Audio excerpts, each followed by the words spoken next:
Bigyan natin ng reaction, opinion, itong post ng JMA News. Sabi dito, President Bongbong Marcos spent the night under medical observation after experiencing discomfort.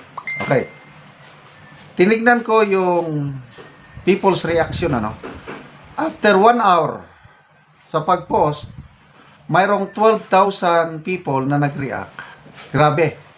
10,000 ang tumatawa, 1,200 ang nag-like, and then kakaunti yung nag-care, mga 200 plus lang. So, maalala ko tuloy, nung may nangyaring masama kay late Congressman Ako, nakakabigla ba? Dahil ang ugali ng Pilipino, pag may pumanaw na isang tao, nakikiramay.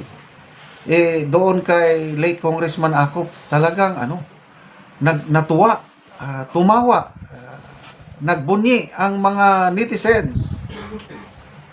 So, ito kay Pangulong Marcos Jr., tignan nyo yung reaksyon ng taong bayan. Ang daming tumatawa. Pangulo natin yan Nakaramdam ng discomfort. Ano bang ibig sabihin ng discomfort?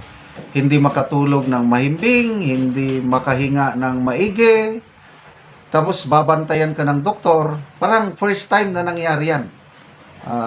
Within his more than 3 years of presidency, ngayon lang nag-announce sa Malacanang na nakaramdam ng Pangulo ng hindi maganda. At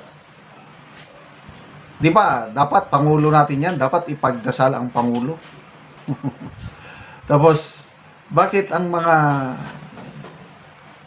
90% ng netizens tumatawa? Bakit? Hindi ko maintindihan. Then, yung binasa ko yung mga comments na Cara David's wish. Wala pa akong na-monitor na reaksyon ni Cara David. Kaya lang nung yung mga naunang nangyari, nako, tuwang-tuwa si Cara David. Sabi niya, 4 na ang nadadali ko. Yung sabi niya na birthday wish niya, 52nd birthday wish niya last year. Sana ang mga kurakot, mga mamatay.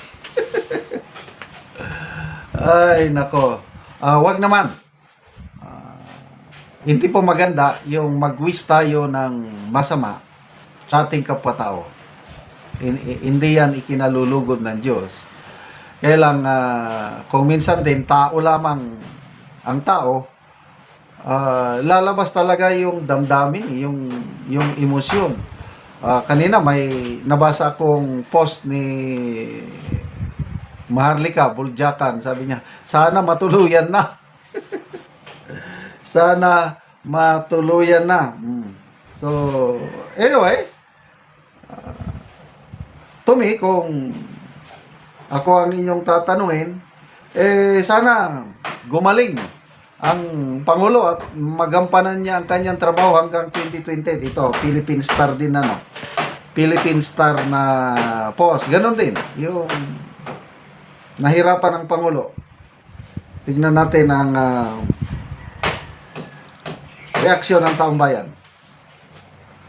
Okay, ito, 4,700 ang nag-react, 3,800 ang tumatawa, 645 ang nag-like, at ang nag-care, yung nababahala, 81 lang. Anong ibig sabihin nito? Bakit natutuwa ang karamihang netizens? All about Bakong. Ma'am, Cara David is waiting. Puros Cara David. Emart dito, First Lady sings My Way or the Highway. And now the end is near. Ito. Gino Romano, baka nagkatotoo yung sinabi ni Rudy Baldwin nang in-interview siya sa Rated Corina. Hindi ko alam yung sinabi ni Rudy Baldwin. Dennis Masayon, papunta na tayo sa exciting part.